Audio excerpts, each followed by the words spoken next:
And then, of course, we're going to really delve into perimenopause, menopause. What does that mean? What are the best options, what to do? And then I want to share with you some really, really super exciting news. Hormone intelligence. I will leave that as a cliffhanger to tell you what you can do to inform yourselves about your hormones.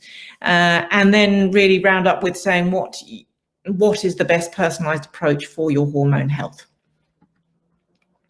So why are we going to talk about hormones? Because they are crucial. They are the driving factors behind improving your performance. So when you train, you do this, of course, in the hope and expectation that it will improve your performance. But what actually makes that difference? What drives those positive adaptations?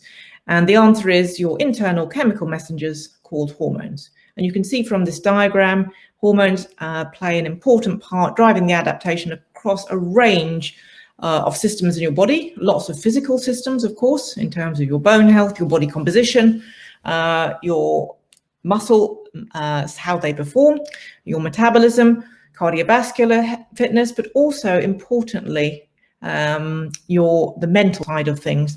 Psychological and cognitive function is also very much dependent on your hormones. And one of the most important hormone systems in the body, and also one of the most finely tuned, are those female hormones underlying the menstrual cycle.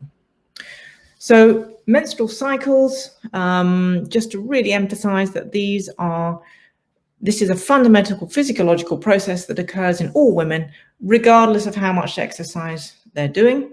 And they therefore, having menstruation, regular periods, that's a barometer of internal healthy hormones. And so you can actually use those as a useful training metric.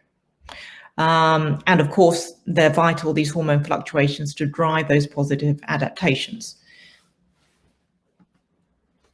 So breaking it down, looking at the fluctuation of these hormones over the menstrual cycle, we can broadly divide it into two sections. There's the follicular phase of the menstrual cycle, which starts off with menstruation itself, and then the rest of that phase is devoted to developing the egg to be ovulated from the ovary. That's called the follicular phase. And then you can see ovulation occurs roughly mid-cycle. And then the rest of the menstrual cycle, we enter the luteal phase. And you can see from this diagram, the fluctuations of the hormones are characteristics according to those phases of the cycle. So in the follicular phase, early follicular phase, the hormones are just sort of picking themselves up, and you can see the estradiol level, that's the most active form of estrogen, rises rapidly in the build-up to ovulation. Then there's a sharp spike you can see in LH, luteinizing hormone, shown in green, that triggers ovulation. And then after ovulation has occurred, you can see now in the luteal phase, the dominant female hormone is progesterone. And these hormones have particular effects on the body. So in the follicular phase, it's estrogen times, that's the dominant hormone. And some women report that in the later part of the follicular phase, they actually feel really good and strong. Not everybody, but sometimes that can happen. And in the luteal phase, the progesterone hormone, that has a particular influence on metabolic rate. So you can feel a little bit hotter, and some women report that actually they feel they need a longer recovery time. So that's just to give you a little bit of background about these female hormones, what's going on during a menstrual cycle. What's so good about these female hormones? As I mentioned, sometimes the menstrual cycle, there can be some, problematic times about it, but actually having menstrual cycles is really good sign that your female hormones are fluctuating. And we know this from medical evidence. We know that if there are low levels of these hormones, if your periods stop, then we know that there's an adverse effect on the cardiovascular system. As you can see, I've outlined there, it can have not a very good effect on the lipid profile and actually the control of blood pressure and heart rate. These hormones are also super important for the neurological system in terms of neurotransmitters, so for the cognition, your brain function, and also neuromuscular control. These hormones are also very, very important for bone health and also actually soft tissue function. We know that women whose periods stop, there is a risk of not only bone stress injuries, but also actually increased risk of soft tissue injury. Now, of course, there's a journey. By the way, I would appreciate if someone could put a message in the chat, because I'm just nervous that you can hear me. If that's okay, that would be helpful just to reassure me. It's a little bit disconcerting. Great. Okay, fine. I will carry on. Thank you. I will carry on with the female menstrual journey. So, by the way, well, anyway, I will carry on. So what happens in this menstrual cycle journey? So typically periods start, and we give it this a medical name.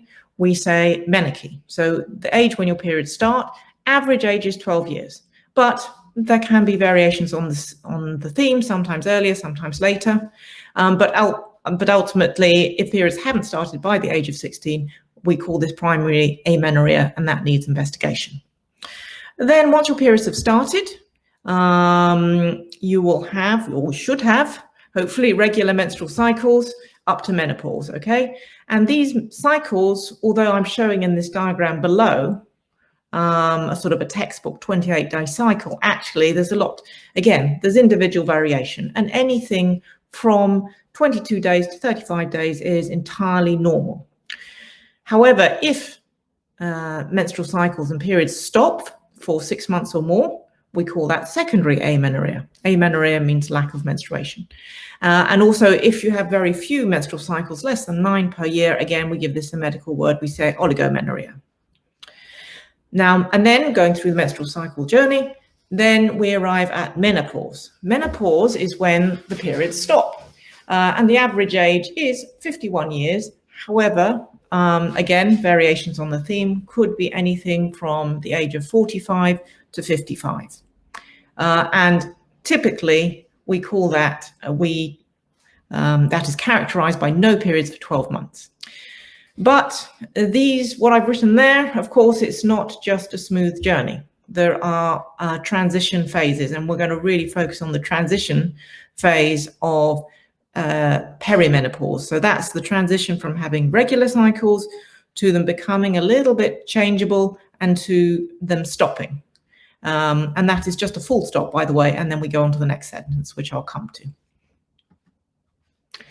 Now, the good news about all of this, hormones in general and including your female hormones, are that they are, to a certain extent, under your control, and also certainly under the influence of your lifestyle behavior choices. So in terms of your training load, in terms of your nutritional intake, and in terms of your recovery. So it is a challenge to get all three of those in the optimal green area, but it's definitely worth trying to achieve that, because if you do, then that will support a fully functioning hormone network. And like we said at the start, hormones are crucial to drive the positive adaptations and also to keep you fit and healthy. So that is the challenge, to try and match up your behaviors to support healthy hormones. It can go wrong. So this diagram, I want to show you what happens if you don't fuel sufficiently. So if you look at this diagram, and let's imagine it's one particular female athlete.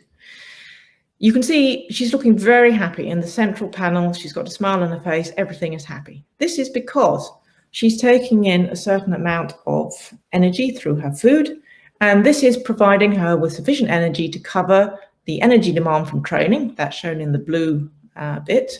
And then the residual energy, the energy remaining, shown in the green, that is known as energy availability. And that energy, you need a lot. And by the way, please notice that's a big chunk in the green. That energy is required for basic physiological processes. So even if you lie in bed all day and don't move, don't even move your arm or don't even get up to go to the toilet, you need a lot of energy just to keep the body ticking over. And one of those essential fundamental physiological processes is, of course, the menstrual cycles and the hormone fluctuations that go with that. So this female athlete in the center, she's eating sufficient energy to cover her training demands and to keep her fit and healthy and having regular menstrual cycles. So that's great. The same athlete in a different situation, if you look on your right, you can see she's not feeling so happy and she's unbalanced now, because although she's eating the same amount of food, she's now increased her training load. Maybe in the build up to some competitions, a training camp, something like this, but she hasn't factored in that she needs to eat more. And so as a result, now she's in the red. That's low energy availability. And this could be a problem for her menstrual cycles, because now there's not enough energy to sustain those beautiful fluctuations in female hormones. That would be an example of unintentional low energy availability. In the diagram on your left, you can see the same female athlete not looking so happy. And this is because maybe she believes that by restricting what she's eating and maybe in an attempt to lose weight or change body shape, this will somehow confer a performance advantage. However, it's backfired because she's now in low energy availability.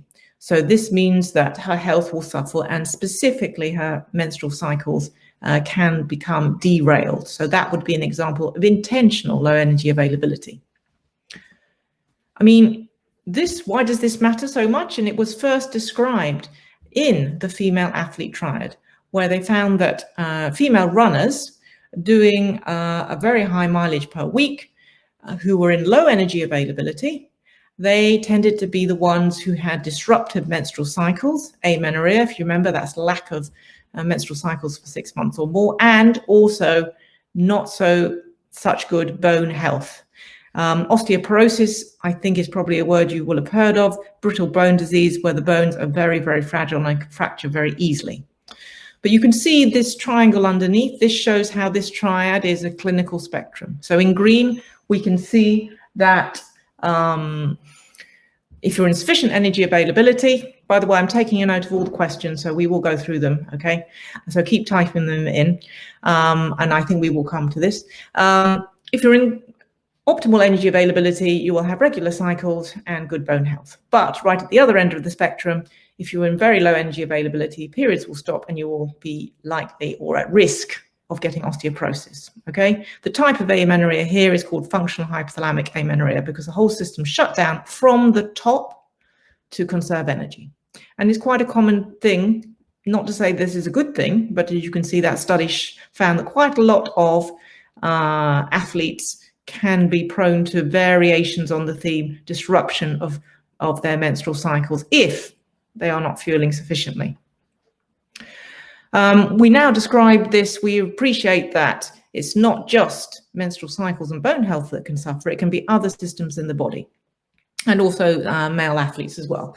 And so this gave rise to the new or a broader definition of low energy availability effects in REDS, relative energy deficiency in sport, and that comes from the IOC consensus statement in 2014. And so, like I say, this acknowledges the female triad there is still there in red, you can see, but also now there are all the other systems in the body that can be impacted. And also very interesting to notice that there's a reversible arrow with psychological aspects because, going back to the beginning, I pointed out that hormones affect not only your physical health, but actually your mental health as well. This situation of low energy availability also impacts athletic performance because, and this is interesting because the female athlete triad just highlighted the fact that menstrual cycles and bone health could be affected, but actually its performance of the athlete also suffers. And there are some examples here from studies in female athletes whose periods have stopped weren't able to improve their 400-meter swim time so much, and also neuromuscular skills were impacted, so the balance and the coordination. And also I found in male cyclists that it impaired their race performance. So definitely there are performance consequences to being in low energy availability, but hopefully this also provides a motivation for an athlete to change their behaviors. And this is why, because however much you increase your training load, you will always have a limiter on your performance. So you can see here in blue, we have a healthy athlete with sufficient energy availability on board. As they increase their training load, then their performance will improve. Of course, you should never overtrain and enter into overtraining. But another athlete in low energy availability suffering with REDS will limit their performance. So that's a little bit of a concern. But as I say, also hopefully a motivator for change. REDS can happen in any age, by the way. So I will certainly come into that in a minute. So why is REDS or menstrual cycle switching off such a concern? Because on the one hand, if you load your skeleton and put weight through your skeleton, that improves bone health. But if you're in low energy availability, your hormones will all be down regulated.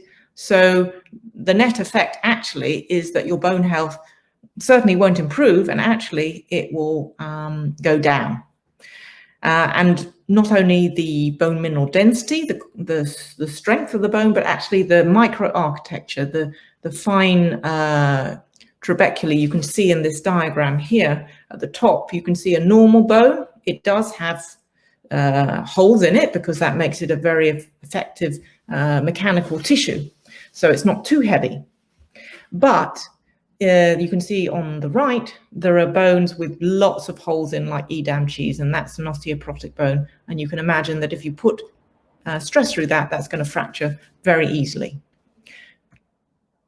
So this is what happens to your bone health with age. So if we look at the green line, you can see that during the teenage years, the bone mineral density increases rapidly to reach peak bone mass, remains stable if you're in sufficient energy availability, and then it will decline as your periods stop.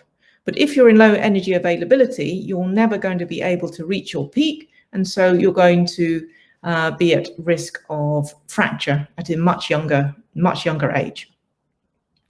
And this sums up relative energy deficiency in sport. It has these adverse health effects and also performance consequences. So definitely something we need to be aware of, and it can happen in any age group.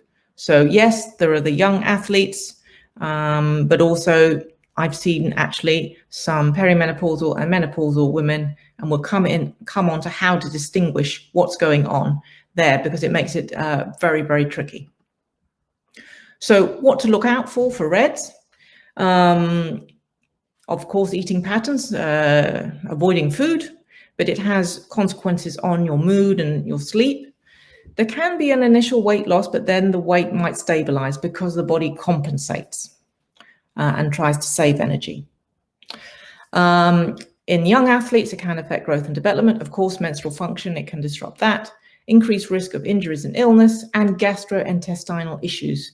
The athlete actually isn't providing the body with sufficient energy to digest properly. So how are we going to identify athletes at risk of REDS? Number one, there are questionnaires. And I just recently developed one for dancers, but I'm adapting it to be, we can apply it to any type of athlete.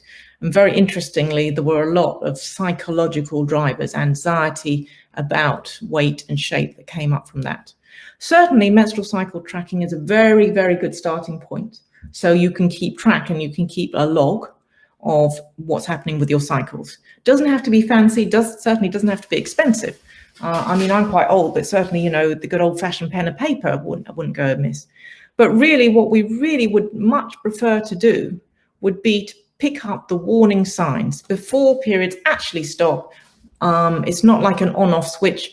It would be much better if we could pick up the disruption before it happens. And that's what hormone intelligence, I mean by that. So the tricky thing is that we have to distinguish between, how are we going to distinguish between REDS, low energy availability, and the normal decline in hormones with age. So you can see here with age, And please have a note, the estradiol, just look at the pink estradiol. So that increases as your periods start, menarche, and then there will be fluctuations, of course, as you're having cycles, and then it really declines very rapidly entering the perimenopause. And of course, menopause, when periods have stopped, is pretty low. Also, there are other hormones at play. Testosterone, yes, it also slightly declines. So definitely men should not be complaining so much, but actually also growth hormone, and growth hormone is very important for driving adaptive changes to training. So we've got a challenge here, haven't we? That as we get older, naturally our estrogen will be declining. But also we need to somehow know that what the reason is. Is that because of the natural physiological decline, perimenopause, menopause, or is it because of low energy availability in REDs? So I'll explain how to do that in a moment. So specifically, let's talk about perimenopause and menopause. So what happens is that from the age of about 40 onwards, the ovaries start to become less responsive. And this can be shown by some irregularity of your cycles, and ovulatory cycles, which you won't necessarily be able to know unless you're measuring hormones. I'll explain. These are the symptoms you might notice if you're going through perimenopause. You will notice that, yes, you might not be feeling that your training is going as well as you would expect. Change in the menstrual periods themselves, hot flushes. This is basically temperature regulation not working very well, which can therefore also interrupt your sleep. Brain fog, yes, brain fog is definitely a thing. Being forgetful and just not feeling sharp. Changeable mood, absolutely. And also something we do need to talk about is vaginal dryness, because estrogen is very important for producing secretions that keep the vagina healthy. And so that can actually be quite a big problem. So that's the sort of the transition. Perimenopause is the transition. The ovaries are becoming less responsive, less enthusiastic about producing estrogen and progesterone. Okay, but this is entirely different to the situation where you're in low energy availability, where actually it's not the ovaries that are the problem, it's the control center at the top. But you'll only be able to distinguish this by measuring hormones. So perimenopause is the transition. The ovaries are becoming less responsive, recalcitrant, reluctant, and menopause is when the ovaries shut up shop and that's it. And you don't get any further cycles. But like I say, we really need to be picking this up on women to be aware of this before it actually happens so that you're prepared. Because after all, you're going to be spending at least a third of your life probably in the menopause state. So how are we going to be able to empower you with the information you need to know what's happening with your female hormones? Because I've said that menstruation is a barometer of healthy hormones. So that's a very good starting point always as a training metric. So you can see what's going on and you can pick up if there's a change in the nature of your cycles and if you're experiencing particular problems during the phases of the cycle, for example. But really, we need to know the nitty-gritty of what's happening to the hormones, don't we? So if you go and ask for a blood test with your GP or on the NHS, they will, of course, they can do the blood test. That's no problem. And they will measure all 4 hormones. We can easily do that. These are the control hormones, FSH and LH, follicle stimulating hormone, luteinizing hormone, released from the control center, the pituitary gland in the brain. And we can also measure the ovarian hormones, the hormones that the ovaries produce, estradiol and progesterone. So we can measure them, that's not a problem. But the thing is that typically, as doctors, we do this test on day 3 of the cycle. And this is when all those hormones are at their lowest. You remember from the previous diagrams I've shown you. So even a woman who has reds and her periods have stopped, I often get women come to me and say, well, I managed to persuade the GP to measure these hormones, but the GP says that they're in range. So that's not a very good test, is it? It's not going to pick up what's going on. So what we really need to do, we need finer detail. We need to know, actually, is this, are the hormones being disrupted because of an imbalance in training and nutrition? Or are your hormones showing the pattern that we would anticipate that might occur during menopause? So we need to distinguish between perimenopause and reds. How are we going to do that? We certainly can't do it on a single blood test.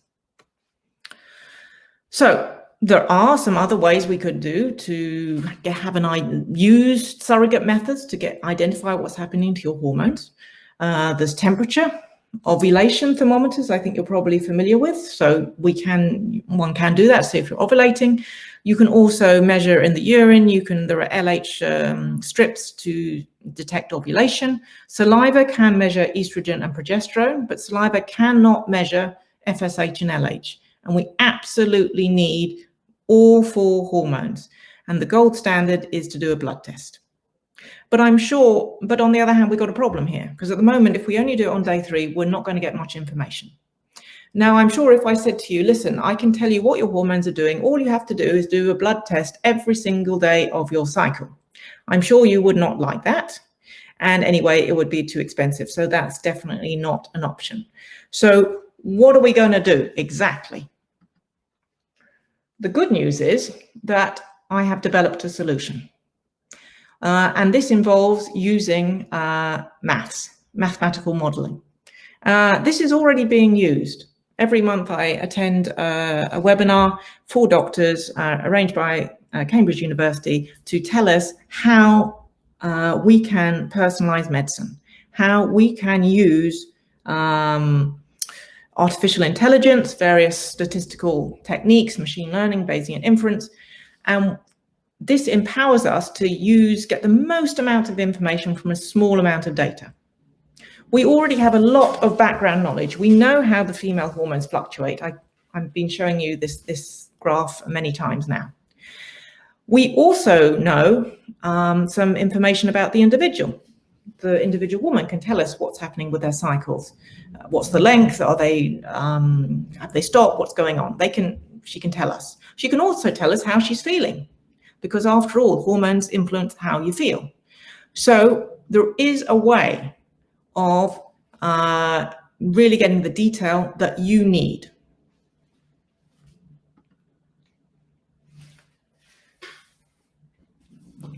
So this is how we do it.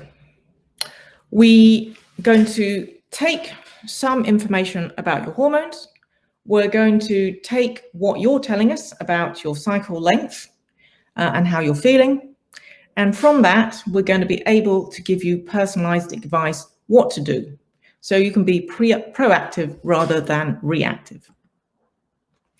So this is what I want to tell you about, hormone intelligence. This is what we have developed. So for those of you, I know I can see some of you are already menopausal, so I will come on to that in a minute.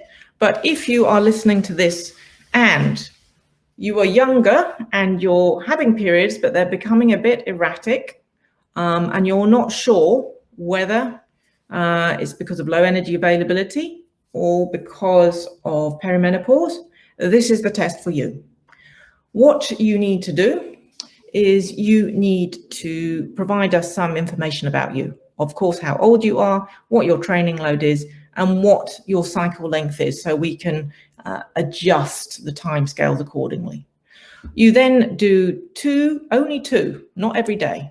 You do 2 finger prick blood samples on day 14 and 21 of your cycle. And then you send these in the post to the lab, so it's pretty straightforward. And then as soon as the second sample comes into the lab, then immediately I will be able to generate the report and your personalized curves for all your hormones and give you some starting advice and information. Particularly, I will provide you with what we're calling an ovarian responsiveness metric. So we're going to tell you how your system is working overall. And if it's a bit on the low side, that suggests that actually this is more suggestive of perimenopause.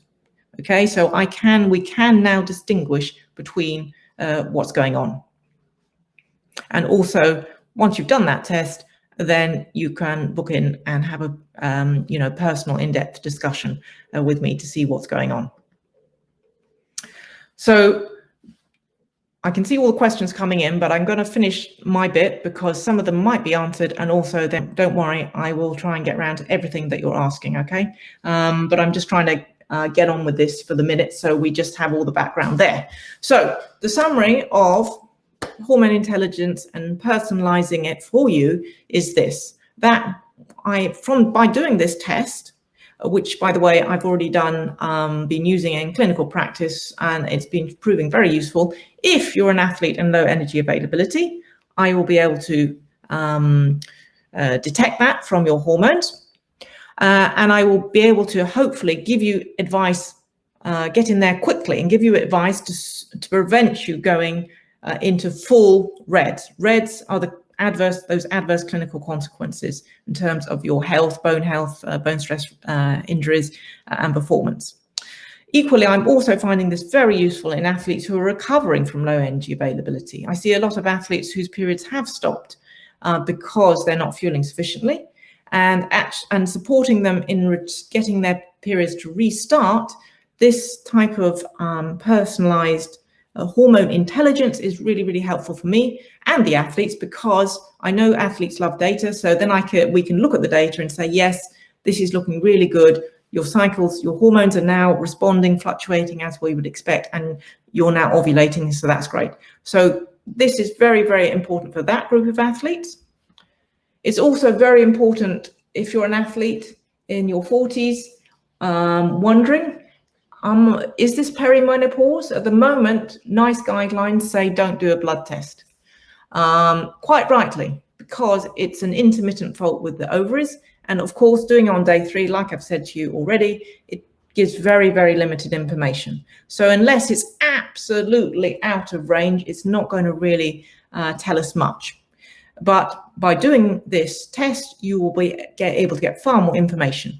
And most importantly, for perimenopausal athletes, I will be able to distinguish whether it's a problem with your ovaries, which is perimenopause, menopause, or if it's a problem with not fueling as sufficient. In other words, there's an effect on the central situation here. Up to date, up to now, no fancy way of testing has been able to do this. You need all the hormones, and you need to know what they're doing over their entire cycle. So moving on to this, hopefully will answer some of the questions that are coming up so far. So say you have done this test and you have it confirmed that you are perimenopause, or maybe you're listening to this and you already are in menopause, your periods have stopped, then you do need to really have a good look, revision of your training schedule. I mean, obviously, you know, as a 50-year-old, well, actually, I'm older than 50, I have to admit. As an over 50-year-old, you know, of course, we can't expect to train like a 20-year-old. But what exactly do you need to change? Well, definitely you need a longer warm-up. Always warm up in a dynamic fashion. So static stretches are at the end of the session when you're warmed up. So you need more of a warm-up. Also, the type of training. You need to train smart. So in order to boost those falling levels of growth hormone and testosterone I showed you from the graph, and also to help what estrogen you still have there, it's really important to consider intensity in your training and polarization. So no gray zone training. I get accused of doing that by my son, who's a cycling coach. So I shouldn't always do the same session. I should mix it up, and I should put some intensity in it. So there's a light and shade, polarization in training. Also strength work, absolutely vital and crucial. Why? Because we need to try and stimulate those anabolic hormones to support favorable body composition. We're trying to increase muscle and bone and not so much the fat, okay? And this has particularly been shown in several studies that doing weight training does improve your body composition, also your muscles, especially the fast twitch type of muscle, which tend to decline with age. And then also, as a masters athlete, you must factor in more recovery time, because you remember at the very beginning, I said hormones drive your adaptations to exercise, and those happen in the recovery. You actually don't get so fit while you're actually doing the exercise. It's only in the recovery, when you're asleep, actually, when the hormones are going to work their magic and make you fitter. But because your hormones are at a lower level, you need to give them more chance, more opportunity to drive those adaptive responses. That's why recovery actually is pretty important, even more important for a masters athlete. So nutrition. There tends to be as you get older, with the decline in those hormones, muscle breakdown tends to be more in favor compared to muscle synthesis. And if you just leave this unchecked without sort of taking active steps, you get to a position called sarcopenia, where there's the muscles, basically your muscles shrivel, and also they're not very strong anymore. So definitely you don't want this to happen as an athlete, of course. So what are you going to do to support your muscle health? You're going to provide an anabolic training stimulus. Okay, so that's the weight training we've been talking about, resistance training. And also you're going to couple that with decent protein intake. Okay, especially as we get older, very, very important protein intake. Timing is also crucial, as we said here. You have to split it up during the day because it's a complex molecule to digest. So you need to give the body a chance to digest it. So splitting it up into portion sizes like that. And also a top tip, do take protein, some sort of protein before you go to bed, because when you're asleep, actually, potentially that's when muscle breakdown might happen. So, a milk drink at bedtime, casein is a very good protein found in milk to support muscle buildup. Bone health. This actually comes very much under the strength training aspect as well. And you'll see this formula I've put at the top is very similar to the muscle formula, isn't it? As we get older, resorption of bone, so breakdown of bone, tends to be favored over formation of bone, and that leads to bone loss. You remember the diagram of bone mineral density dropping off. So again, what are you going to do to stop that? You need to be proactive to prevent that before you get a fracture. So again, once again, it's nutrition. In this case, it's particularly, of course, the protein as we discussed, but also making sure you have sufficient carbohydrate availability around training. So always make sure you have some carbohydrate on board before you exercise. No fasted training, please. That's not great. And also make sure you refuel within 20 minutes of stopping exercise with carbohydrate and protein.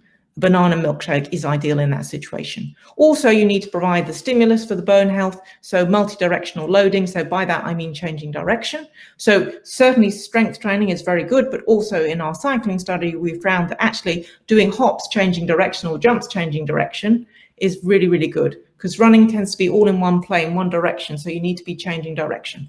And actually ballet is very good for that. As you can see in the background, I've got my ballet bar and my sprung floor. And actually that's how I do my multi-directional loading in a fun way. Vitamin D, super, super important. I know we've had some sunshine recently, but actually probably taking vitamin D on board as well as a supplement, certainly when we don't have so much sun, very important. Round about 1,000 IU per day. Right, I'm just looking at the time. I promised I wouldn't speak for too long, so don't worry. I've just got a few slides to round up with, and then we'll make sure we've covered all these questions, or as many as we can. So what are the options for menopausal athletes? We've described all the things you can do in terms of your training and nutrition and your recovery, but also we have to talk about HRT, don't we? So I want to read out this quote because I think it's brilliant. Treat women as individuals, not statistics. And the priority has to be quality of life. Whether that's quality of life, you just want to go about your whatever you're doing, your work, your family, your social life, and that includes, of course, if sport and being active is very important to you, that's what we're also talking about, quality of life. And that's what HRT can potentially provide, okay? We have to, of course, weigh up, as with everything, the risk-benefit ratio of HRT. But the good news is that it decreases overall mortality. In other words, if you take HRT, you are less likely to get osteoporosis and hip fractures. You are less likely to have a heart attack, because with low levels of estrogen, that affects cardiovascular health and bone health, if you remember. So HRT actually helps you from that point of view. Yes, we do have to talk about breast cancer. Unfortunately, there was a study in the year 2000 which has left a very bad mark on everyone, because what happened was the results were picked up on by the press, who blew it out of proportion and said, oh my goodness, everyone that takes HRT will get breast cancer. But it's absolutely not the case, because when that study was looked at in detail, there was a problem, because it was a very biased study. All the women in that were 60, so they were already 10 years past their menopause. And also, it was an American study. They were all overweight, BMI really high. And you can see from this slide here, there's a massive increase in the risk of breast cancer if you are overweight, 24 extra cases per 1,000 women. Compared to, yes, there are 4 extra cases of breast cancer. We have to state that, but please put that in context. It's the same as taking the oral contraceptive pill, and it's the same as drinking 2 or more units of alcohol per day. Also, look on this slide. There are 7 less cases of breast cancer if you're taking 2.5 hours of moderate intense exercise per week. So if you do the maths, if you're being fit and active and you're taking HRT, you're still way, way better off. And also, it's really important to bear in mind that taking HRT as soon as possible after menopause, that's when it's going to be most effective, to catch it before the hormone levels really drop. Okay, so what's the best type of HRT? I've taken this from the British Menopause Society. I'm a member of the British Menopause Society, and there's an excellent book, and I'm actually currently attending their virtual conference.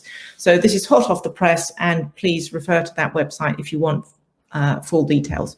So the good news is that we have body identical HRT, which is licensed and regulated and available on the NHS. And the British Menopause Society recommend and advise that for the estrogen component, estradiol, it's much better to take this through the skin, because it reduces the adverse effects of having to go through the liver in a tablet form. And you can get estradiol in either gel or patch. Personally, I prefer the gel because, I don't know, I just don't fancy a patch stuck on my skin all the time, and I go swimming a fair bit, so I just don't want that patch on my leg. And gel is a little bit more flexible in the dose. It comes in little sachets or a pump, as you probably know. So estradiol, that's the best way to take your estradiol. You must always take estradiol with progesterone. And the best form of progesterone is micronized progesterone. And that comes in a soft capsule. The trade name is Utrogestan. Okay, and the British Menopause Society specifically say this is the best form of progesterone because it's very mild, as they describe it. There are various options depending on your preferences. You can take it continuous, so you take your estrogen and your progesterone every day, or you can divide the progesterone up into taking into blocks, 12-day blocks. Personally, I do that. If you're using Utrogestan, if you are already, just bear in mind, do take it in the evening, okay? Because it can have a mild sedative effect.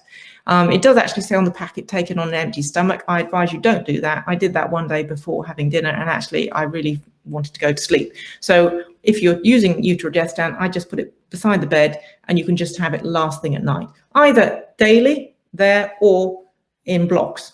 The dose, of course, is different. We can talk details if you want. So these are really the choices you have. If you're reached the menopause and want to consider HRT, there are some women for whom HRT is contraindicated if you've got a personal or close family history of breast cancer. And then after that, if you've had a hysterectomy, then it's possible to if you wish, only to have take estrogen, but for most women, you have to must take estrogen and progesterone together. Estrogen through the skin, as I said, gel or patch. Progesterone, the preferred version is in those soft capsules, the Utrogestan. It is possible that you can also get progesterone through the Mirena coil. It's your choice. We can discuss the exact differences and pros and cons of that. Okay. Other options for menopause, just to mention to you, vaginal. I mentioned that vaginal dryness is a particularly problematic symptom, I know. So you can have vaginal estrogen and a little mini pessary, and it's safe to take that. It's a very low dose. So even if you've had breast cancer, then that's possible. So vaginal estrogen. There are also vaginal lubricants. Silk, I particularly recommend, really, that's a really good one. There's a debate about, do I need testosterone? My advice would be, see how you go. Just get yourself established on HRT. What's the best dose for you? Titrate that, get yourself feeling good on HRT, and then revisit testosterone. But give the HRT a good time, several months to really take its effect and your body to get used to it. And then you can talk about testosterone. It is possible. Unfortunately, in Australia, they're ahead of the game. In Australia, there's a particular type of testosterone for women, small dose. In here in the UK, you have to use the male version, but a very small dose. So that's on the cards. Personally, I don't take it, but also you have to bear in mind, if you're competing, then actually, officially, I have to tell you it is on the WADA banned list. So I just have to inform you of that if you're thinking about taking testosterone. There are non-hormonal options. There are phytoestrogens that you can get through diet, as shown there. There are plant-based non-hormonal alternatives. Always check it's got the traditional herb registration mark on it. Those two there listed, there is some evidence. By the way, I was looking at this afternoon from that book I just showed you, so this is hot off the press information. You can check it if you want. St. John Wort, just be careful, because it states, British Menopause Society state, there's no absolute definite evidence it helps, and it can interfere with some prescription medication. So just please be aware of that. Wild yam, unfortunately, it's a thumbs down for that. There's not only is there no evidence for effect, but it cannot be converted to progesterone in the body. So I know there are progesterone creams and all these sorts of things, but I'm afraid that the British Menopause Society say that these are not effective. And also the other thing to highlight to you, the British Menopause Society says, is that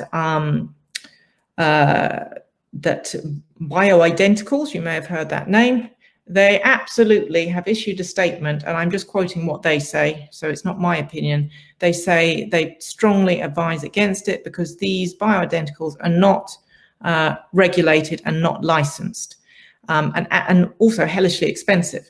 If you want to have body identical HRT, I do,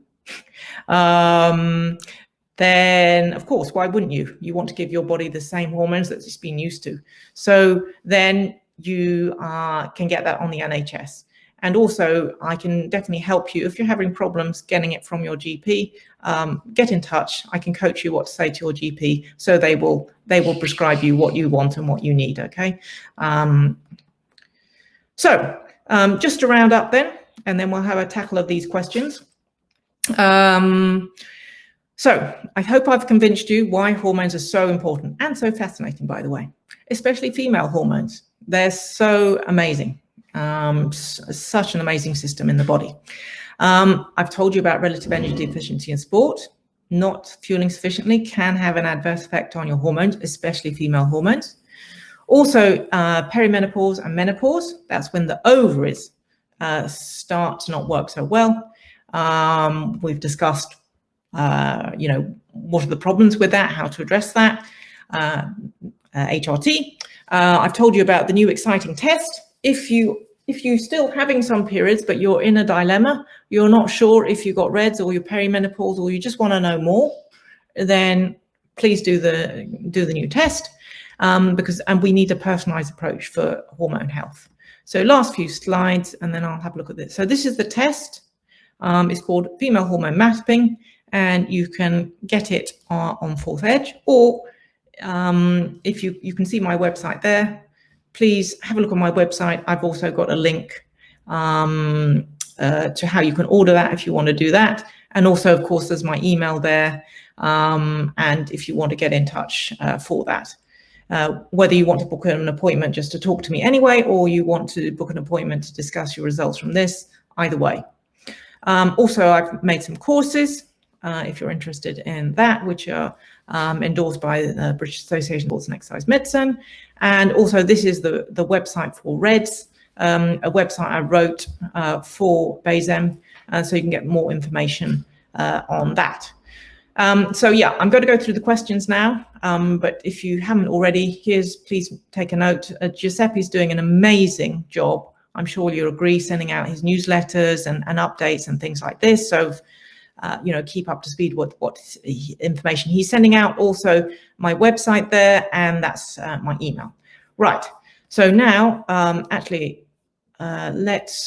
wow, I'm going to spin right back to the beginning of the questions. Okay, so I'm going to just go through these questions and see how we go. Okay, so the first question I had is, if goal is fat loss through calorie deficit, does a different approach to calorie deficit need to be taken in peri or menopause?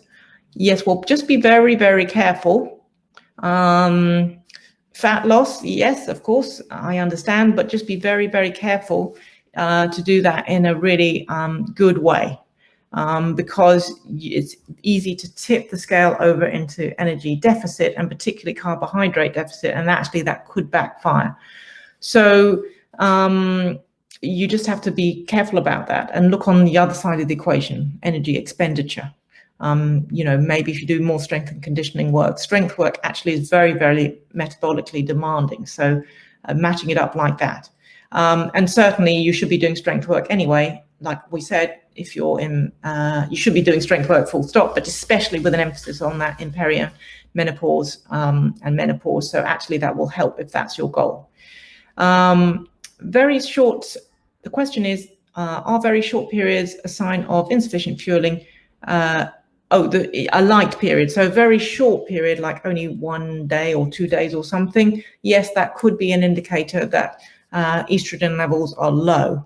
So this person, I would advise that actually this would be a situation where doing the female mapping test that I showed you would be useful, because then we can really see. I suspect that sounds like low estrogen to me. Yes, so it could be a sign of insufficient fueling, but the only way you're going to know is to model all your hormones, what they're doing over the cycle. So how does the next question is, how does a diagnosis of hypothyroidism, taking thyroxine medication, affect muscle health and athletic performance? If you have a diagnosed underactive thyroid, so your TSH is greater than 10 as per the NICE guidelines, then absolutely you should be taking thyroxine, and that the dose, if you're on the correct dose, should be monitored through TSH, and that should be in the normal range. So assuming that that has been dealt with, then actually, if you're on the right dose, replacement dose, then that should be fine in terms of your performance. Of course, if you're not on the right dose, if you're on too much or too little, then that could adversely affect your performance. Right. Next question. I have reduced calorie intake to lose weight, and my menstruation has gone from the usual 4 days to now 9 days and counting, but with very limited flow. So I'm guessing that means, let me just read that again, 4 days now. So a much longer time of menstruation. Okay, but not much. Okay, so that, well, basically, yes, that does indicate that the hormones aren't quite in sync. And given that you've told me your clinical history, you're reducing your calorie intake, yes, I will absolutely think that could indicate that is disrupting your hormone. So this would be another situation where doing that female hormone mapping test I showed you would be very interesting to see to confirm that that's the case. That's what it sounds like from your history. But doing the test, we can see, is that the case? If the hormones are, as I suspect they might show, everything's gone up a little bit low, and that's why the duration of menstruation has been sort of messed up a little bit, then that might well be the case. That's how you would find out. So someone now who is menopausal, Hello, they say. I eat and rest well, have increased protein intake and reviewed my strength and conditioning program. Great, fantastic. But my long run pace is 45 seconds per mile slower than before menopause. Is this normal and will I recover? I'm on estrogen and progesterone. Brilliant. Great. Okay. So that great that you're on HRT. That would have, if you hadn't have been on HRT, I would have absolutely recommended that.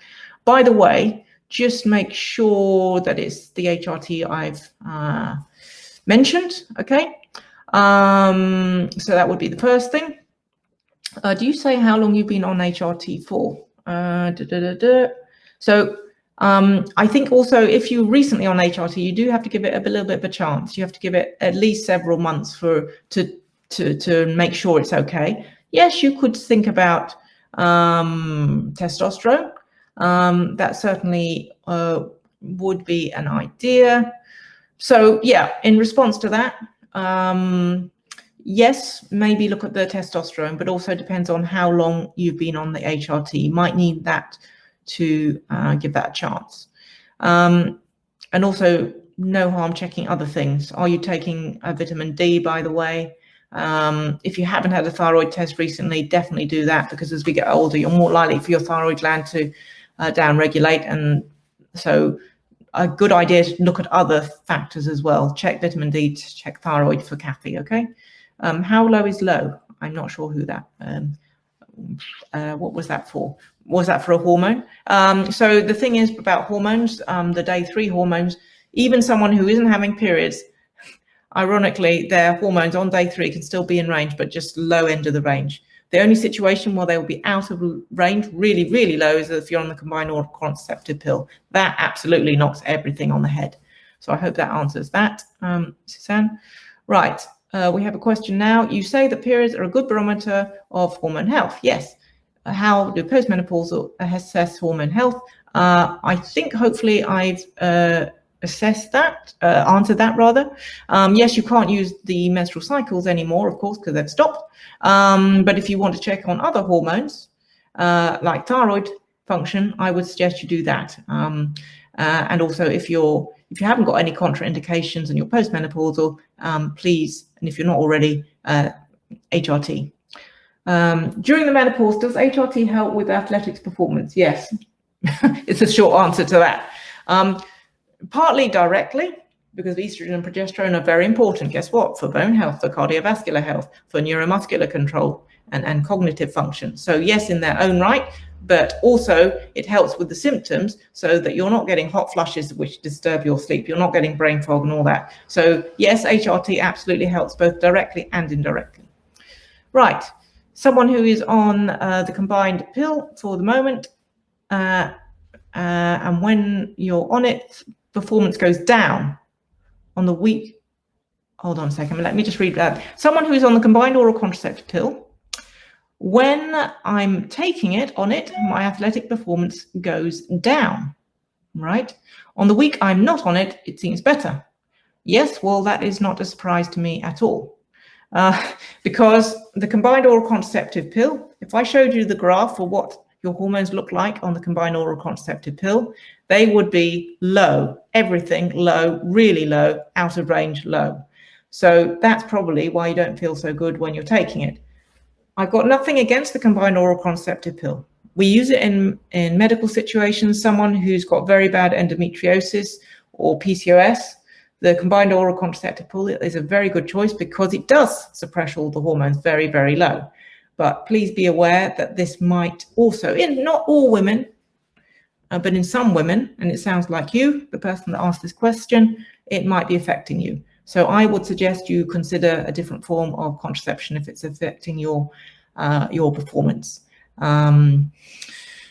So yeah, I mean, the only non-hormonal contraception are barrier methods. So those are condoms and or the copper coil. So maybe it's time to consider trying something else.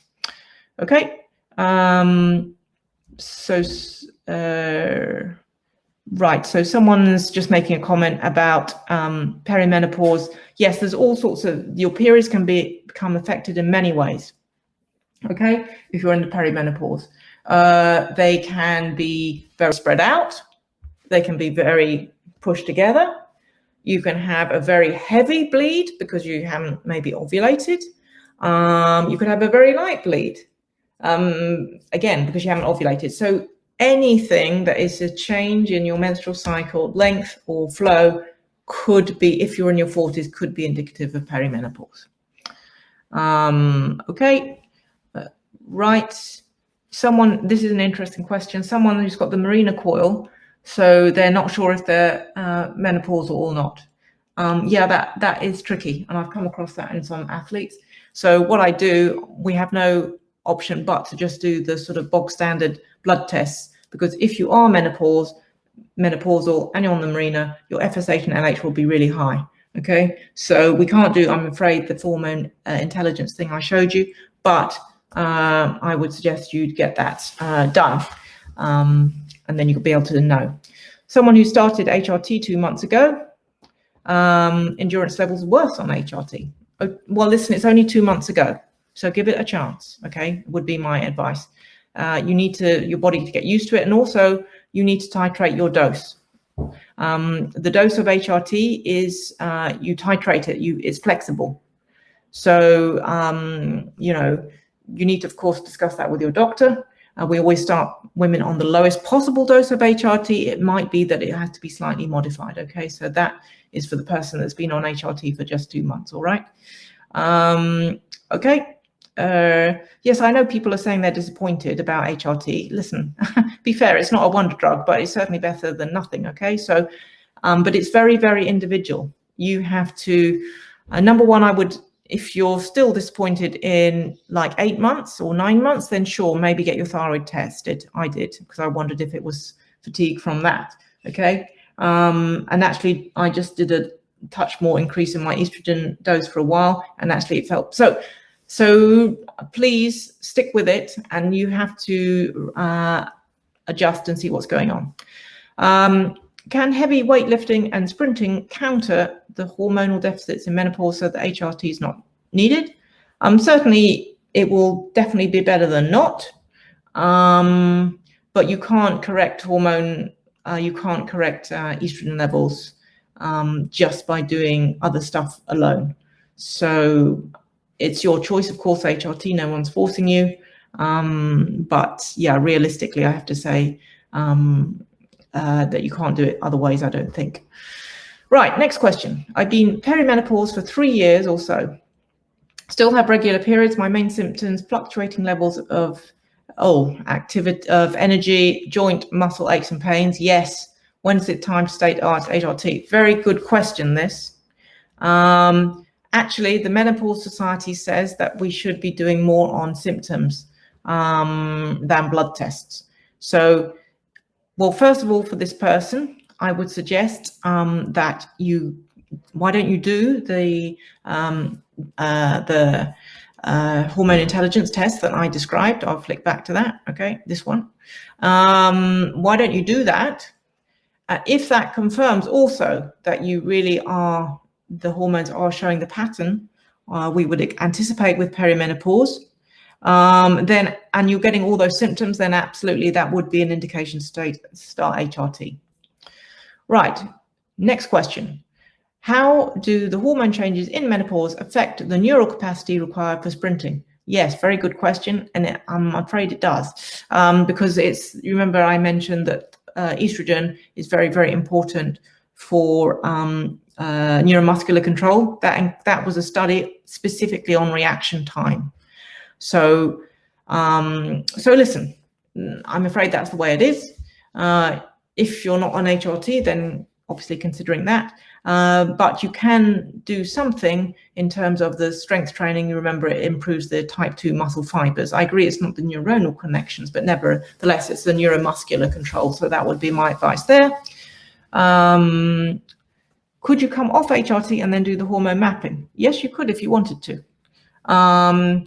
This person started HRT 2 months ago and is asking if they came off and then do the mapping. Yes, you can, if you can put up with the symptoms of the menopause coming back again or perimenopause coming up again. That's absolutely possible, for sure. Yeah.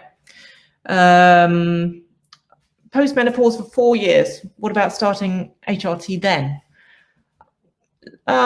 If you're a fit, I don't know what time. I mean, I'm assuming that, let's say you reach menopause at 51, and so now you are 55. Then, and you're a fit 55-year-old, well, you must be if you're a masters athlete, then yes, I think it would be possible to start HRT. That's certainly what we discussed recently at the conference, that every woman must be treated as an individual. Okay, so if you're a fit, good normal body weight, etc., then you could certainly start HRT, or at least discuss it with your GP. Okay. Will the NHS GP check the hormones you describe? It needed to be done. Right. Someone has got the Mirena coil in. Okay, so if you got... Right. Okay, so this is a tricky one.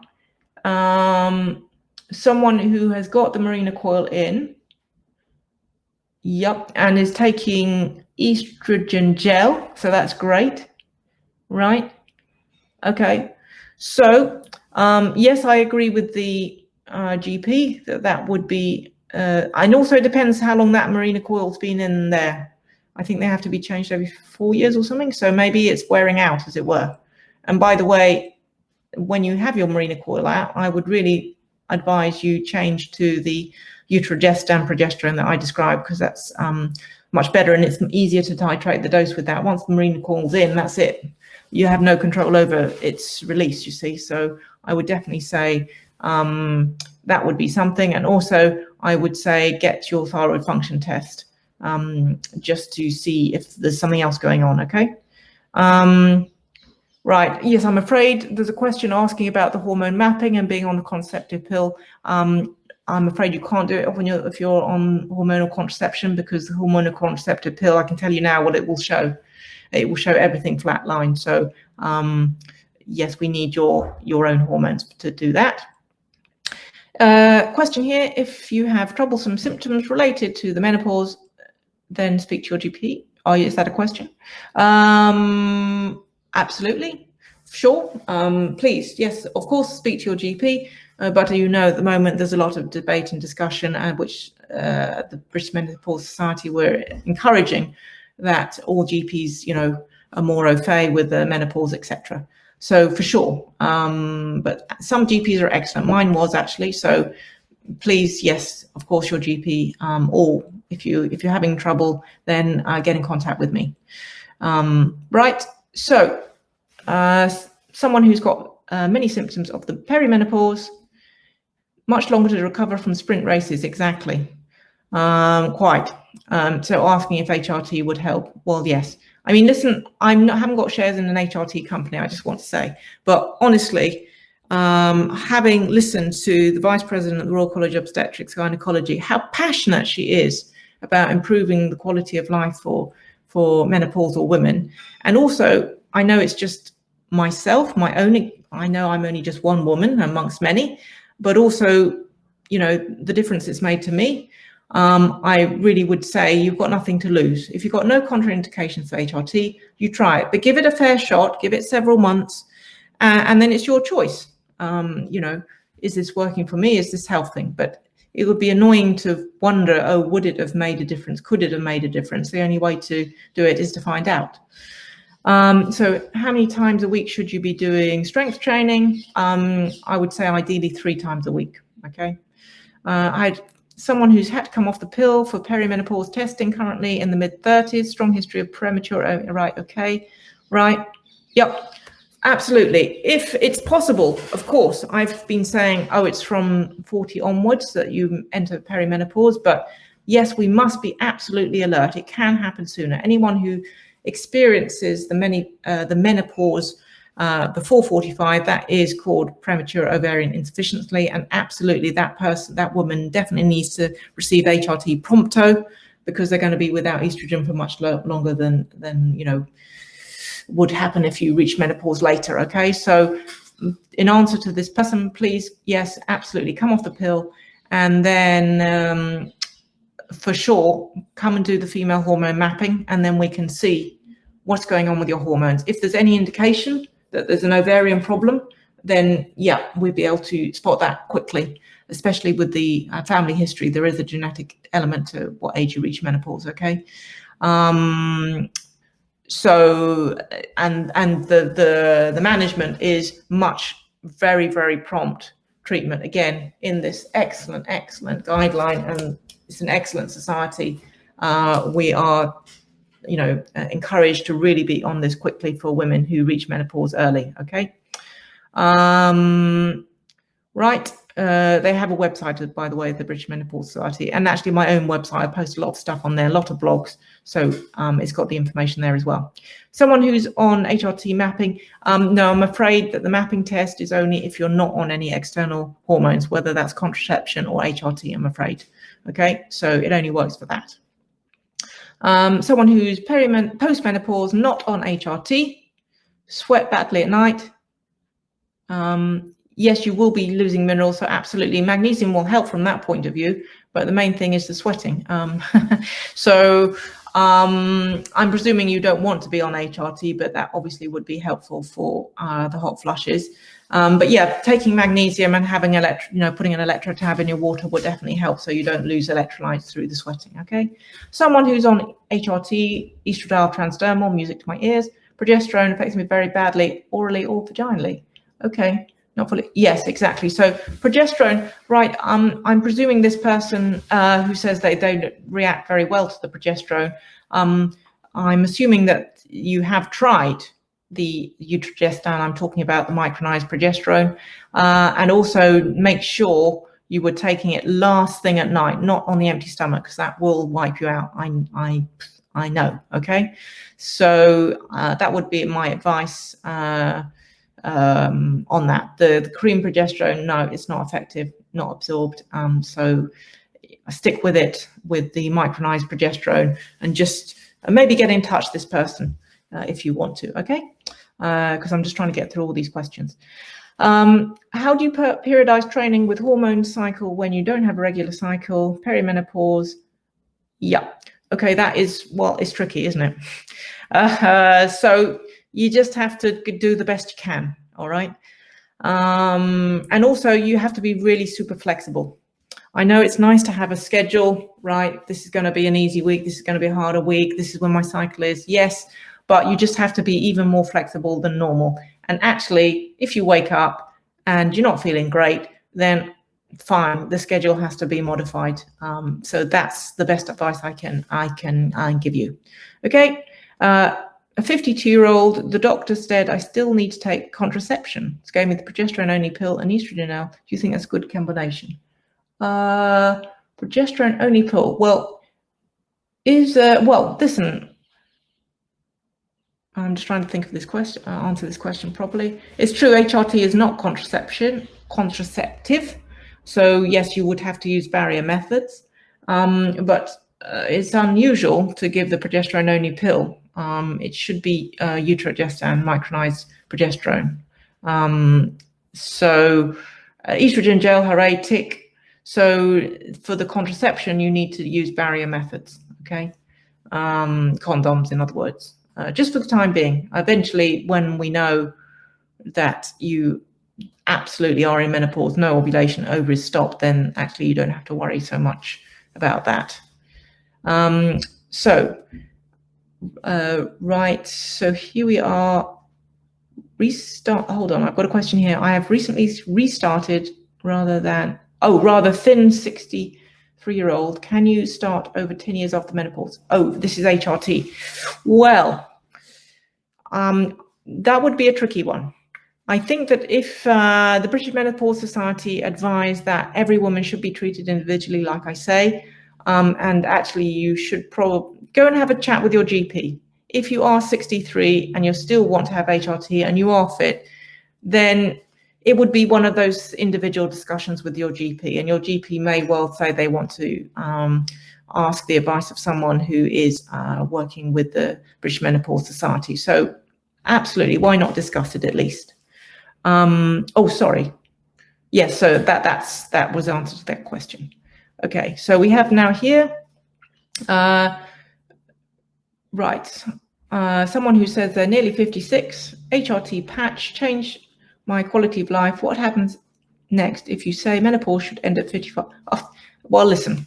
The thing is, what happens is that the body adjusts. I mean, the menopause doesn't finish. You don't just suddenly, have these dreadful symptoms and then suddenly, I mean, the symptoms may wane, but ultimately you're still going to be in the situation of low estrogen and therefore risk of poor bone health and cardiovascular health. So although there was something saying, women should only be on HRT for 5 years, now some people are saying 10 years and all this sort of thing. Again, I refer to the British Menopause Society. And really, there is no absolute thing, you're only allowed to be on this for 5 years. I mean, really, it depends. If I'm personally intending to taking it to my dying day, but we'll see. If you're fit and well and you've got no problems, you're having your regular mammograms on the NHS every 5 years and you're happy on HRT, then actually, there has to be a very, very good argument from the GP why you need to stop something that's working for you and improving your quality of life. So again, it's on an individual basis. Just see how you feel and how you go would be my advice there. Is HRT performance enhancing? And are masters athletes who don't use HRT as a disadvantage are very interesting. Good question. Well, listen, it's the HRT is not on the WADA banned list. Okay, thank goodness. That would be absolutely discrimination. Listen, this is a very interesting question. The question was, are those athletes taking HRT, are they at a performance advantage to those who aren't on HRT? Well, I think the honest answer to your question is, yeah, probably they are. But again, that doesn't mean that women who take HRT shouldn't be allowed to compete, and equally those who have chosen not to take it, that's their choice. So I can't really comment on that. It's interesting, isn't it? So are women who have a high intensity mileage, 50 miles plus, high risk of osteopenia, osteoporosis? Is this a woman who is premenopause or postmenopause? So if you're premenopause, you're having irregular cycles and you're doing a training, that's fine for your bone health, okay? If you're doing a high weekly mileage and you're postmenopause, you obviously haven't got that barometer of healthy hormones. So actually, you just have to make sure you are fueling properly and doing your strength training, because if you do it in one direction, exercise, then that's not so good. Right, I'm getting a bit bored with this slide actually, so I'm just going to go to here. Right, okay. I have a question here. I have been having issue with smear tests and changes to my periods. Okay, heavier and shorter, and on onset of fibroids, just turned 40. Mother had a hysterectomy at 35. Not sure where to turn. By the way, if this is too personal, then obviously don't type stuff in, but I'm assuming everyone's okay with this. I'm just reading it out as it's written, okay? A bit late to say that now, but anyway. So, right. Let me just think about this. Okay, so when you're saying issues with smear tests, I'm assuming that you don't mean an abnormal smear test. You mean like uncomfortable for someone to do the smear test. I'm not entirely sure, but right. So I think that the bottom line is this person is wondering if they could be perimenopause, because they don't have a clear link on when their mother went through menopause. So yeah, I would basically say come and do the hormone profiling test, female hormone mapping test I suggested, and then we can answer your question to see if your hormones are winding down or not. Okay, so that's what I would suggest. Right. So we got some right. Okay, minor changes. Okay, fine. So the person just come back to me with the smear test and said some minor abnormality on the smear test. Okay, so but the change in nature of your periods is the thing that I'm highlighting here. So I think that indicates that maybe your hormones are on the move, as it were, and plus you've turned 40. So I think in the first instance, I stick to say, let's do this female hormone mapping and find out what's going on and see what's going on there. Okay. Right. We've got someone saying that the doctor wants to take them off the HRT patch in a year after 5 years. Do you recommend? Well, why? I mean, I would ask for why the GP is suggesting you need to come off the patch after 5 years. Well, risk of cancer, yeah, but if there, but what, breast cancer? I mean, if you're doing, I showed you the statistics, there are an extra 4 cases per 1,000 women. But if you're taking 2.5 hours more of exercise more per week, there's 7 less cases. So it's still actually, and your good body weight and everything. So it depends. Of course, it's your choice. If you are the one that wants to come off the patch, then of course, no problem. But if you feel that you're being forced to, then I would actually refer to the British Menopause Society website and see what it says there. Well, endometrial cancer, yes, but if you're taking estrogen with progesterone, there are the risk. If you take estrogen by itself, and you've got a uterus in situ, absolutely. Well, that should never happen, right? That would risk endometrial cancer for sure. If you're taking estrogen alone, hopefully no one would be prescribed HRT estrogen alone unless they've had a hysterectomy. And even then, even a hysterectomized woman who wasn't feeling so good, I actually said, listen, I know that you're not taking progesterone to protect the endometrium, but actually then you've got the balance of the hormones, estrogen and progesterone. She did that and she felt better. So it's not about endometrial cancer. Again, I hope that answers that question. If you want to pursue listen, by the way, any questions, because I'm realizing it's quite late, and so if you want to slip off, then please, obviously do. But if there are any questions that are still outstanding after this, then please send me an email, or if there's something more personal that you want to discuss that you actually didn't want me, talking here, then please send me an email. There's my email. And also please look at my website, because I've got lots of blogs and stuff on there and links to all these things we've been talking about. Okay. Nicky. Oh yeah. Hi. I've just joined in at the end. Just to touch on what you're saying there is a possibility that I will be starting like a female health forum within the Masters Athletics website. So cool. We want to continue this conversation. I know that Nicky's going to get inundated with questions because it's such a fantastic topic, and obviously there's lots of questions from lots of different people in different situations. But I think a women's health forum, just talking about general things like diet and training and just people getting together. And I'm hoping that Nicky can contribute at least 1 or 2 visits per month to the forum, just to answer one question that may benefit 100 different women.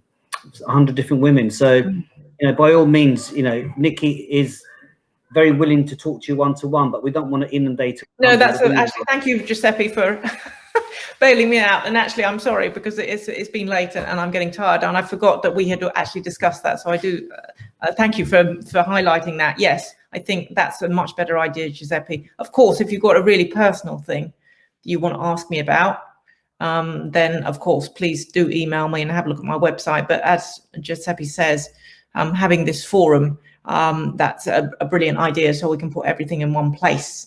So yeah, listen, unless there are any more pressing questions, I think I'm definitely going to say good night, because I'm feeling quite exhausted. So yeah, I think on behalf of everyone, I've listened to Nicky a few times and I've listened to all of her podcasts. So I do suggest that you listen to the podcast links that I sent everyone a few weeks ago. I will be sending all of those out again next week, as well as the full recording of the whole of this webinar, plus the slides. So we're all going to give Nicky a big hand here, because that was just fantastic. So thank you again, and I'm sure everyone, all the athletes here and master athletes are very grateful. And good luck to all the ladies who are competing this weekend. And I know there's a lot going on, so it's going to be 30 degrees. So make sure you're the heat, sun creamed up with hats and stuff. Yeah. Anyway, listen, thank you so much, Giuseppe, for organizing this, and thanks everyone for your attention. And look forward to continuing this discussions. Okay. Good night, everyone. Thanks. Thank you. Bye. Bye, everyone.